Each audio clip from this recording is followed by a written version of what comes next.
Bismillahirrahmanirrahim. Assalamu alaikum. Welcome back to PPSC and FPSC Math Center. Today's lecture is about marks distribution of test lecturer mathematics 2015.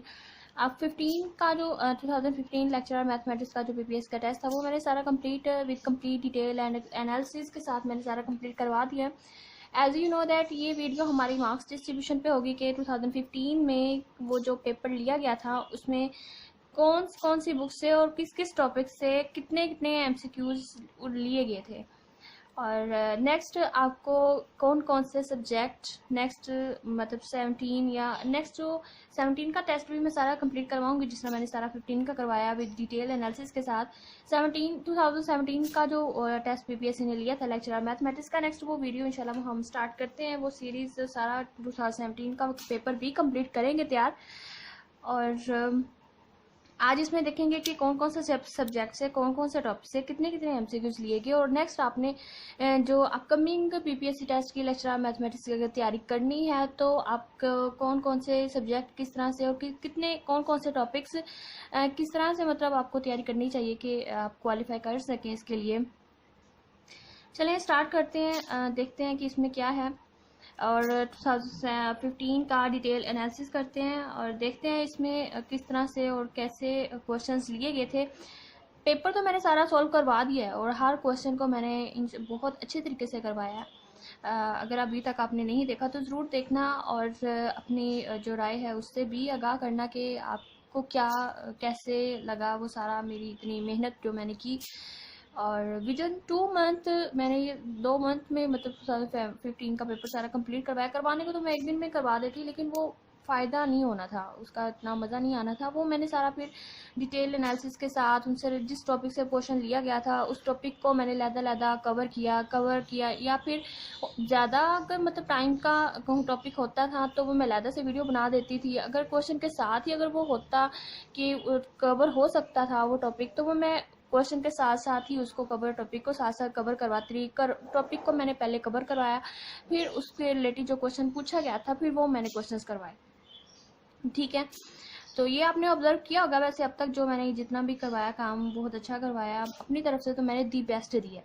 2011 में का जो paper मैंने solve करा उसको इतना time नहीं दे सकी क्योंकि तब कुछ बिजी शेड्यूल था। मतलब मैं जो होता है आजकल वैसे चल रहा है लॉकडाउन की वजह से काफ़ी मतलब फ्री हूँ, तो इस वजह से मैंने 15 को बहुत ज़्यादा टाइम दिया, बहुत अच्छा टाइम दिया।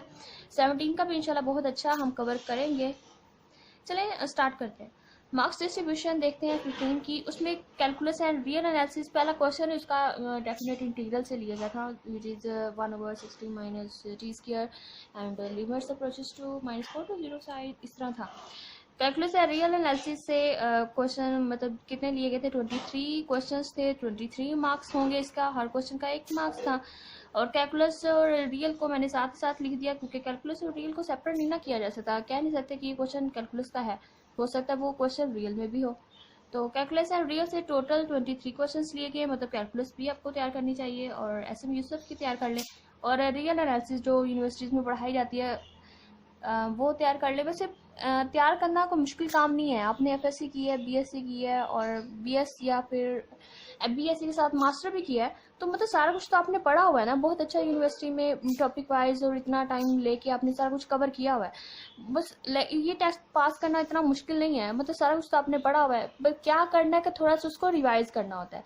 और आजकल जैसे फ्री हैं तो थोड़ा थोड़ा उसको रिवाइज करते रहें, मतलब थोड़ा रोज़ ना रोज़ कुछ एक टाइम टेबल बनाएं कि रोज़ कुछ एक टॉपिक कोई एक सब्जेक्ट तैयार करें, एक सब्जेक्ट रख लें और उसका रोज़ ना रोज़ कोई एक टॉपिक तैयार करते रहें। एक टॉपिक भी आप एक पूरे 24 आवर्स में करते हैं तो बहुत अच्छी मतलब आपकी तैयारी हो सकती है। इतना मुश्किल नहीं है, सारा कुछ आपने पढ़ा होता है, बस क्या करना होता है आपने सिर्फ उसको रिवाइज करना होता है। रिवाइज करें, रिवाइज करते जाएं, साथ साथ नोट्स बनाते जाएं, फिर उसको रीड आउट करते जाएं या किसी फ्रेंड के साथ उसको डिस्कस भी करते जाएं कि आज मैंने ये सीखा, तुमने क्या सीखा। ये टॉपिक सेम टॉपिक रखें, फिर उसको डिस्कस करें, एक दूसरे के साथ पॉइंट एक्सचेंज करें, तो बहुत कुछ आपको सीखने को मिलेगा। बस आप कुछ ना कुछ रोज़ कुछ ना कुछ करते रहे तो बहुत कुछ मतलब आपकी बहुत अच्छी तैयारी हो सकती है। बस आप अपना मेंटली प्रिपेयर रहें और तैयारी हो जाएगी। लॉ ऑफ अट्रैक्शन पे तो बहुत काम करता है ना, लॉ ऑफ अट्रैक्शन पे तो बहुत सारी बुक्स लिखी गई हैं और लिखी भी जा रही हैं। लॉ ऑफ अट्रैक्शन को बहुत से लोग मानते हैं, अगर आप जो चीज़ बनना चाहते हैं ना, मतलब आप लेक्चरर बनना चाहते हैं, तो सोच लें कि मैं लेक्चरर हूँ और मैंने रोज़ कोई टॉपिक तैयार करना है और अगले दिन जाके टीच करना है। इस टीच करने के हवाले से कोई ना कोई टॉपिक तैयार करते रहे, इतना मुश्किल काम नहीं है वैसे। Calculus and real analysis 23 questions, vector analysis mechanics से 13 क्वेश्चंस लिए गए थे, डिफरेंशियल ज्योमेट्री से 4 क्वेश्चन थे, एंड नेक्स्ट मैट्रिक्स स्पेस से 6 क्वेश्चंस। मैथमेटिकल मेथड भी मैटर करती है, उसमें 1 क्वेश्चन ही था। इंटरवल ऑफ कन्वर्जेंस थी, सीरीज थी। टोपोलॉजी से 8 क्वेश्चंस लिए गए थे। पॉइंट सेट टोपोलॉजी मैंने बहुत अच्छे से कवर की हुई है, मेरे चैनल पे अवेलेबल भी है। Abstract algebra and linear algebra, linear algebra के मोस्ट इंपॉर्टेंट टॉपिक्स मैंने सारे बता दिए, कौन कौन से कैसे कैसे तैयार करने हैं आपने, बहुत अच्छी वीडियो इसकी बनी हुई है। और एब्स्ट्रैक्ट अलजेब्रा की भी वीडियो तैयार है इंशाल्लाह, वो भी विद इन 2 to 3 डेज में वो भी अवेलेबल होगी। एब्स्ट्रैक्ट अलजेब्रा के कौन कौन से टॉपिक आपने तैयार करने, कैसे कैसे करने हैं। और इस पेपर में जो जिस टॉपिक से क्वेश्चन लिए गए थे वो भी मैंने बताऊँगी, अभी बता देती हूँ। एब्स्ट्रैक्ट अलजेब्रा तैयार करने के लिए है ना, आपको मैं रिकमेंड करूँगी बुक जोसेफ गैलियन की बुक, बहुत अच्छी बुक है, one of the best book है जोसेफ गैलियन की एब्स्ट्रैक्ट अलजेब्रा की बुक। तो मैं उसकी सारी बुक्स अच्छी हैं, लेकिन एब्स्ट्रैक्ट अलजेब्रा मैंने रीड आउट किया है, बहुत अच्छी बुक है। स्टैटिस्टिक्स से 3 क्वेश्चन लिए गए हैं, जिसमें नेकलेस क्वेश्चन और पर सर्कुलर परमुटेशन के क्वेश्चन थे। कंप्लेक्स एनालिसिस से 1 क्वेश्चन लिए गए, और एफएससी भी आपने तैयार करनी है। एफएससी में देखें कि उसमें आ जाती है ट्रिग्नोमेट्रिक के क्वेश्चन ही थे, कभी लिमिट दे दी, कभी डोमेन रेंज पूछ ली, कभी फंक्शन पूछ लिया, उस ट्रिग्नोमेट्रिक फंक्शन का साइन कोस डोमेन का कोई पीरियड पूछ लिया, क्या होता है। स्टैंडर्ड पीरियड नहीं पूछे, मतलब कुछ स्टैंडर्ड पीरियड भी पता होने चाहिए वैसे आपको। और लिमिट डोमेन रेंज ही थी, साइन कोस सेकेंड, उनकी डोमेन रेंज क्या होती है। और या फिर रेंज ज़्यादा पूछते हैं वैसे, सेकेंड इनवर्स को सेकेंड इनवर्स उनकी रेंज क्या होती है, उनकी रेंज पे क्वेश्चंस थे। डोमेन रेंज लिमिट्स ये एफएससी में आ जाता है। कम्प्लेक्स एनालिसिस ये सारा मतलब आप अच्छे से तैयार करें इन सब्जेक्ट्स को, जिन मतलब जो हमने 2011 का पेपर किया था उसमें भी यही सब्जेक्ट थे सारे, उसमें भी मतलब कभी जहाँ अब यहाँ 23 है तो हो सकता है उसमें 20 हो, मतलब क्वेश्चंस कभी ज़्यादा कभी कम, लेकिन जो है इनका क्राइटेरिया या पेपर बनाने का या फिर जो सब्जेक्ट ये लिए जाते हैं वो यही लिए जाते हैं। और यूनिवर्सिटीज़ इसमें प्योर भी आ जाती है मैथ, और इसमें अप्लाइड मैथ भी आ जाती है। एनालिसिस भी है, vector analysis, complex analysis, real analysis. चलें ये हो गया इसकी मार्क्स डिस्ट्रीब्यूशन। नेक्स्ट अब ये होगी बुक्स जो आपने सब्जेक्ट से तैयार करने हैं, ठीक है। और कौन कौन से सब्जेक्ट से कितने क्वेश्चन लिए गए ये आप नेक्स्ट तैयारी के लिए रख लें कि किससे ज़्यादा लिए, किस सब्जेक्ट पे आपने ज़्यादा किस सब्जेक्ट को आपने ज़्यादा टाइम देना है। आप ये रखें रियल एनालिसिस को ज़्यादा टाइम दें, और एब्स्ट्रैक्ट अलजेब्रा लीनियर अलजेब्रा को ज़्यादा से ज़्यादा टाइम दें, पॉइंट सेट टोपोलॉजी को टाइम दें, वेक्टर एनालिसिस और मैकेनिक्स को टाइम दें, और एफएससी को टाइम दें। बाकी metric space and topology, differential geometry and stat, ये भी इनको भी थोड़ा थोड़ा टाइम दें, लेकिन सबसे ज़्यादा टाइम आपने real analysis, abstract algebra, linear algebra and FSc को बहुत ज़्यादा टाइम देना है। अगर आपका real analysis, abstract algebra, linear algebra और एफएससी और कम्प्लेक्स एनालिसिस स्टैट बहुत अच्छा तैयार है, तो कोई भी क्वेश्चन आता है आप कर सकते हैं, तो फिर मतलब फिर आप क्वालिफाई भी कर सकते हैं, कोई इतना मुश्किल काम नहीं है, बहुत आसान है। हम ही लोगों ने इतना मुश्किल बनाया हुआ है। कुछ जो आप देखें उन लोगों से पूछना जिन लोगों ने ये लेक्चरर की पोस्ट क्वालिफाई किया, वो क्या कहेंगे कि उन्होंने रिसेंटली एमएससी की थी, मतलब बहुत अच्छे से, मतलब उनका फ्रेश नॉलेज था, और टेस्ट पोस्ट आई, उन्होंने अप्लाई किया, और लकीली वो टेस्ट क्वालिफाई कर गए। नेक्स्ट इंटरव्यू भी लकीली हो जाता है, तो क्वालिफाई वो कर गए। तो मतलब क्या कि उनका बहुत अच्छा, उन्होंने बीएससी या बहुत अच्छा मास्टर किया हुआ था, और फ्रेश नॉलेज था, अप्लाई किया, हो गया। तो आपने भी बीएससी मास्टर एफएससी वगैरह सारा कुछ किया हुआ है, बस आपने क्या करना है, उसको रिवाइज करना है।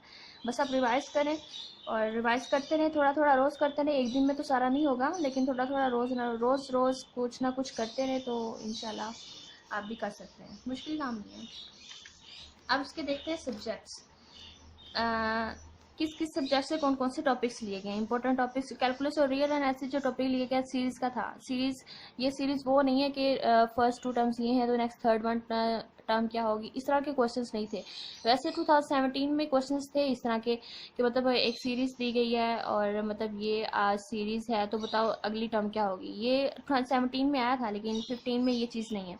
इसमें सीरीज के क्वेश्चन क्या थे, सीरीज दी गई है तो बताएं कन्वर्ज करती है, डाइवर्ज करती है, या फिर मैक्लोरन सीरीज फंक्शन दे दिया, बताओ इसकी मैक्लोरन सीरीज क्या होगी, और या फिर मैक्लोरन सीरीज दे दी है तो बताओ ये किस फंक्शन की मैक्लोरन सीरीज है, किसकी एक्सपेंडेड फॉर्म है। इस तरह से क्वेश्चन पूछे गए थे। 17 में भी एक क्वेश्चन आया था जिसमें उन्होंने फंक्शन दिया था, उसकी मैक्लोरन सीरीज पूछी गई थी, ठीक है। और 15 में भी कुछ ऐसा ही था। यूनिफॉर्म कंटिन्यूस फंक्शन, वो रियल एनालिसिस का टॉपिक, ये भी तैयार करें। Minimum maximum value, linear differential equation और थ्योरम स्टेटमेंट। और जोसेफ गैलियन का एक बहुत अच्छा उन्होंने एक डायलॉग लिखा हुआ था बुक में, don't under estimate the theorem और रिजल्ट विच काउंट समथिंग। तो मतलब जो भी थ्योरम रिजल्ट आपको कुछ देता है ना, उसको कभी भी अंडर एस्टिमेट नहीं करना। तो बहुत अच्छा वो डायलॉग है। मतलब थ्योरम्स आप इस तरह के कॉम्पिटेटिव एग्जाम्स में ना थ्योरम की डायरेक्ट स्टेटमेंट्स ही उठाई जाती हैं। जिस तरह अभी 15 का हमने पेपर किया तो विस्टर्स बोल्जानो थ्योरम की स्टेटमेंट थी और बाउंडेड क्लोज सेट पे थी। मतलब उस थ्योरम स्टेटमेंट भी आप थ्योरम के प्रूफ ना करें उसको, तो थ्योरम की स्टेटमेंट ही याद रखने के कैसे कैसे क्या क्या होता है, उसका रिजल्ट ही अच्छे से तैयार कर लें तो हो जाता है तैयार, ठीक है। नेक्स्ट है vector analysis and mechanics. Vector analysis और मैकेनिक्स से क्वेश्चन लिए गए थे। सोलेनॉइडल बताएं, इसका सोलेनॉइडल वेक्टर फाइंड करें, इरोटेशनल वेक्टर फाइंड करें। प्रोजेक्शन दी गई थी, projection of A on B, projection से रिलेटेड क्वेश्चन था। स्केलर प्रोडक्ट का क्वेश्चन था और कुछ वेक्टर प्रोडक्ट या स्केलर प्रोडक्ट या दोनों का, वेक्टर एंड स्केलर प्रोडक्ट का दोनों का कॉम्बिनेशन था। और पूछा गया था कौन से प्लेन में अप्लाई करेंगे, वो प्लेन ए बी होगा, बी सी होगा, इस तरह का अबाउट प्लेन से क्वेश्चन रिलेटेड था। और ये लिए गए थे question solenoidal irrotational vector find करना था, projection, scalar product and about plane vector analysis था। And next abstract algebra, linear algebra. और इसका भी मतलब जिस तरह कैलकुलस रियल एनालिसिस को अलग नहीं कर सकते, इस तरह सब्ट्रैक्ट है, लीनियर, कोई ये क्वेश्चन अगर लीनियर से कहती हूँ तो वो एब्स्ट्रैक्ट में भी हो सकता है। अगर मैं कहूँ कि ये क्वेश्चन एब्स्ट्रैक्ट का है तो वो हो सकता है लीनियर में भी हो, तो इनको भी दोनों को सेपरेट नहीं किया जा सकता। मतलब इसमें भी वही चीज़ें, ग्रुप थ्योरी है, इसमें एब्स्ट्रैक्ट में भी रिंग थ्योरी, ग्रुप थ्योरी इसमें भी आ जाती है। चले group theory, ring theory and field and vector space, इन चारों से क्वेश्चन लिए गए थे। और अगर इनको मैं और ज़्यादा एक्सपेंड करूँ तो क्या है कि ग्रुप थ्योरी में मतलब group theory, ring theory, field and vector space, इनसे आगे मैं अगर एक्सपेंड करूँ तो ये टॉपिक्स इनसे बनते हैं कि ग्रुप बताया गया कि ये ग्रुप है या नहीं, मतलब कुछ आपको सेट दे दिया गया, वो ग्रुप के बारे में क्वेश्चन था, या सेमी ग्रुप आ जाता है, एसोसिएटिव ग्रुप आ जाता है, क्या ये एसोसिएटिव है या नहीं, मतलब सेमी ग्रुप है या नहीं।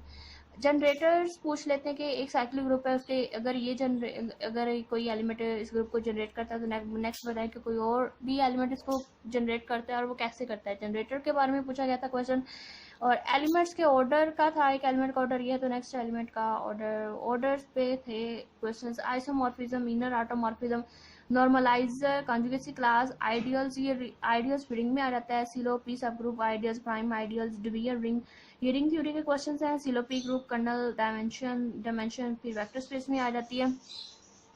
मतलब ये टॉपिक्स आप एब्स्ट्रैक्ट और लीनियर अलजेब्रा के ये टॉपिक्स अच्छे से, ये पूरा एक ग्रुप थ्योरी तो पूरा एक सब्जेक्ट ही बनता है। Ring theory, field, vector space खुद में ही मतलब एक सब्जेक्ट ही बनते हैं। मतलब ये सब जैसे उनके आगे ये टॉपिक्स और टॉपिक्स के आगे ये टॉपिक्स आपने अच्छे से तैयार करने हैं, ठीक है। और ये हो गया।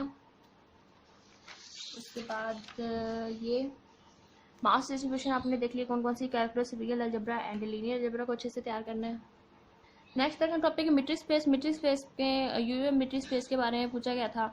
यूएम मीट्रिक स्पेस है तो ये कौन सा सेट पे कौन सा space metric UM metric space होती है, उसके बारे में अच्छे से पढ़ें। ड्राइव सेट क्या होता है, क्लोज सेट इनकी डेफिनेशंस, ओपन सेट इनकी डेफिनेशन भी देखें, उससे रिलेटेड कुछ एग्जांपल इंपॉर्टेंट काउंटर एग्जांपल लेके भी देखें तो अच्छे से टॉपिक वो तैयार हो जाता है। Drive set, close set, open set.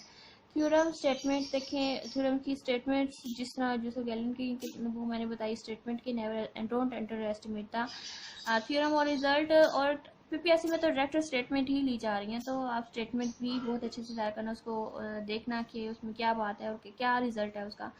Open set की स्टेटमेंट थी इसमें जो 2015 का जो पेपर लिया गया था उसमें, और बाउंड्री ऑफ सबसेट, ये टॉपिक्स लिए गए थे मीट्रिक स्पेस से। पॉइंट सेट टोपोलॉजी में आए तो सेपरेशन एक्सियम्स थे, जिसमें T1 T0 space, T2 T3 space, और इनके सेकेंड नेम क्या है और ये स्पेस होती क्या और कैसे ये इनके इंपॉर्टेंट फ्रीडम स्टेटमेंट्स ही थी सेपरेशन एक्सियम्स की पॉइंट सेट टोपोलॉजी में। कोफाइनाइट टोपोलॉजी क्या होती है? Connected set, totally disconnected and dense set, nowhere dense set. ये टॉपिक मैंने जब इनसे रिलेटेड मैंने जो क्वेश्चन करवाए थे इनको लहदा मैंने इनकी वीडियोस भी बनाई हुई हैं। टोटली डिस्कनेक्टेड क्या होता है, कनेक्टेड एंड डेंस सेट की लहदा से वीडियो बनाई, नोवेयर डेंस की, कनेक्टेड की लहदा से मैंने वीडियो बना के फिर इनसे रिलेटेड जो क्वेश्चन थे वो मैंने फिर सारे कवर किए थे, आप देख सकते हैं। ये मैंने टॉपिक्स पॉइंट सेट टोपोलॉजी तो मैंने ऑलमोस्ट कंप्लीट बहुत अच्छी तैयार करवा दी हुई है चैनल पे, और इनसे रिलेटेड जो क्वेश्चंस जो मेरे क्वेश्चन जो टॉपिक्स रह गए थे वो भी जब क्वेश्चंस आए तो उनके साथ मैंने ये टॉपिक्स भी सारे कवर कर दिए थे। और नेक्स्ट स्टैटिस्टिक्स में देखें तो उस प्रोबेबिलिटी के क्वेश्चन थे। एक डाइस है तो एक डाइस को फेंका गया तो बताएं, जिसके प्रोबेबिलिटी के क्वेश्चंस थे। कोइन के थे कि नंबर ऑफ इसमें हेड्स एंड टेल्स के क्वेश्चंस आए हुए थे। नेकलेस था, इसमें सर्कुलर परमुटेशन आ जाती है, मतलब डाइस कॉइन और नेकलेस के क्वेश्चंस आए हुए थे। 2015 का एनालिसिस है तो उसमें ये क्वेश्चंस आए हुए थे। एफएससी में domain range limits and solution और डिफरेंशियल इक्वेशन बताने की डिफरेंशियल इक्वेशन दी गई है तो बताएं इसका सोल्यूशन क्या है। और ये सोल्यूशंस के क्वेश्चंस थे इसमें। नेक्स्ट अगर हम डिफरेंशियल ज्योमेट्री में आए तो स्टैंडर्ड फंडर फार्मूलाज थे, नॉर्मल प्लेन और स्केलेटन प्लेन, सारा इसमें स्टैंडर्ड फंडर फार्मूलाज में आ जाता है। नेक्स्ट कॉम्प्लेक्स एनालिसिस में सीआर इक्वेशंस, एनालिटिसिटी भी बहुत मतलब मैटर करती है वो, लेकिन उससे क्वेश्चन नहीं पूछा गया था। CR equations, principal value and Cauchy residue theorem पे कुछ क्वेश्चंस थे। और मैथमेटिकल मेथड इंटरवल कन्वर्जेंस का सिर्फ एक ही क्वेश्चन लिया गया था। अभी मैंने सारे टॉपिक में बताया कि कौन कौन से सब्जेक्ट से कौन कौन से और कैसे टॉपिक्स लिए गए थे। सब्जेक्ट आप देख लें और यही सब्जेक्ट आप अच्छे से तैयार करें, और यूनिवर्सिटी में सब्जेक्ट से तो सारा तो मतलब रियल एनालिसिस बहुत एक वास्ट सब्जेक्ट है। इसको कम्प्लीटली आप एक सेमेस्टर में और मतलब 1 ईयर में आप इसको कंप्लीट नहीं कर सकते। अगर रियल एनालिसिस आप कंप्लीट स्टडी करें तो इसको मतलब 2-3 साल या से भी ज़्यादा लग सकते हैं। तो क्या करते हैं कि कुछ इंपॉर्टेंट टॉपिक्स ही इसके रियल एनालिसिस के या किसी भी सब्जेक्ट के करवा दिए जाते हैं यूनिवर्सिटी में। मतलब जो भी टॉपिक आपको किस सब्जेक्ट के करवाए गए हैं ना, तो आपके पास नोट्स होंगे या फिर कुछ बुक्स होंगी, जो जो टॉपिक्स करवाए गए हैं आप उनको अच्छे से तैयार करें, रिवाइज करते रहें। और वैसे अभी जो पेपर पीपीएससी वाले जिस टॉपिक से जिस तरह से क्वेश्चंस ले रहे हैं वो भी मैंने सारे आपको बता दिए कि कौन से सब्जेक्ट से कौन कौन से टॉपिक से वो क्वेश्चन लेते हैं। उसका भी आप खुद से एनालाइज कर लें या फिर इधर से देख लें कि कौन कौन से सब्जेक्ट से कौन कौन से टॉपिक्स लिए जा रहे हैं, उनको अच्छे से प्रिपेयर करें। और जिन सब्जेक्ट से ज़्यादा क्वेश्चन लिए जा रहे हैं उनको ज़्यादा टाइम दें, ज़्यादा अच्छा प्रिपेयर करें, शॉर्ट नोट्स बनाएं और अच्छे से प्रिपेयर करें इसका। और अब तक के लिए इतना ही ठीक है। नेक्स्ट हम 2017 भी इंशाल्लाह कल से स्टार्ट करते हैं। And thank you so much for watching and remember me in your prayers. Thank you.